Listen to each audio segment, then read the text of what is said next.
osolu fudajitu maafan argannaa wal jala chunduru jirti nuti bamne arrataka isisi galwan wababsa oya gurratti abri idadamako hafura lubu namun dandayi shaggaasi qabu sittiin irraa simboo fuulaki gongoon hin tolcha asjiiri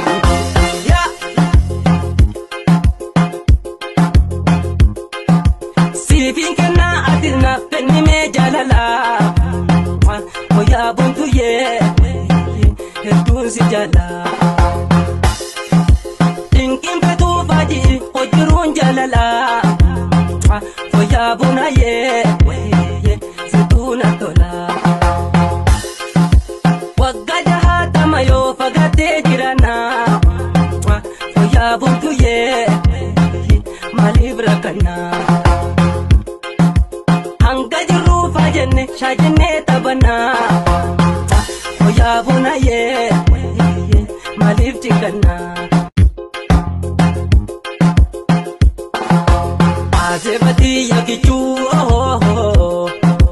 hoya faaya talaa onne tona fuutee siitota nagabaa siitota nagabaa buharsituu jiru kananiiftu qalbii waaq waliin noome hoo badaasa rabbii waaq waliin noome hoo badaasa rabbii parwalumaaf nuumeemi kanfatenen deeysin koogaa mee osoo lubbuudhaan jirtu maafan argannaa fedee wal jala chunduru jirti nuti bamne arrataka isisi galwan wababsa oya gurratti abri idadamako hafura lubu namun dandayi shaggaasi qabu sittiin irraa simboo fuulaki gongoon hin tolcha asjiiri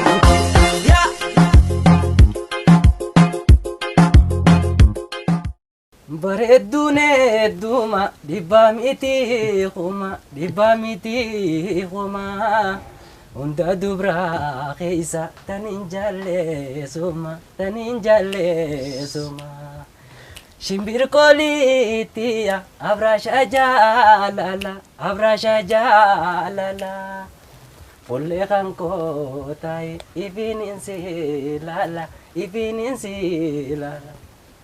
Atitiyya bisik jai kulee tobashani atitiyya yami oftu akarani shayjani atitiyya si chala takkalela lundi bilashi atitiyya jantuntiya si itana buti arshi dangarre takkate antaka waaqayyo si bekanne badase unka irruuta akkan qabdu si tolche sansanka diu jettenna sente onne tokka bakakka irruuta akkan qabdu si tolche sansanka diu jettenna sente onne tokka bakakka halalate se onne to na bojite wai osoo dhufte ijumate na millate gargar bahu amaja lallo lameni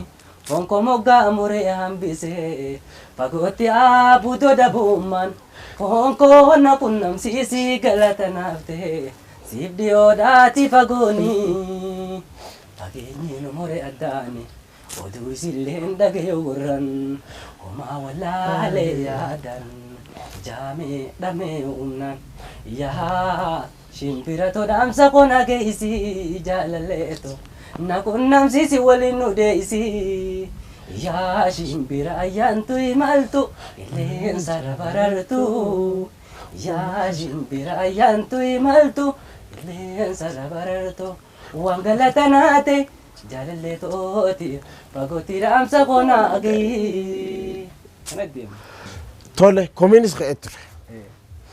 Komiin tokko abaarsinis argeen ture. Kasee abaaree akkamiin ilaalta? Ani sunis galatoomii jedhama. Laalee jaala. Galatoomii jedhan inni sunis laalee jira waan ta'eef isaa fi kan jedhe sunis tokko kanaaf wal qixa. Siifin kennaati naaf kennime jaalala koyaa bontuyyee wayee hedduun si jaala. Jinkin feetuu faajii kojiru jaalala